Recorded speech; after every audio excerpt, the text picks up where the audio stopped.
એક બે દિવસ પહેલા વિડીયો વાયરલેસ થયો હતો કે સેમ હોટલના પૈસા બાકી છે એમ કરીને કંઈક બનાવ બનેલો.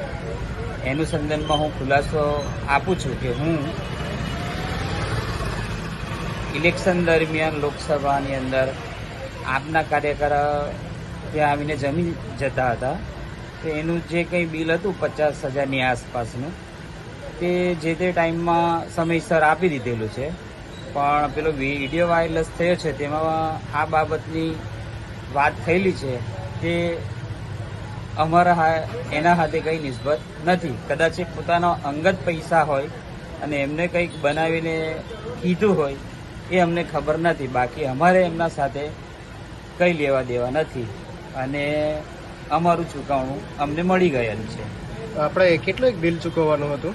બિલ અમારે 50,000ની આસપાસ આપવાનું હતું.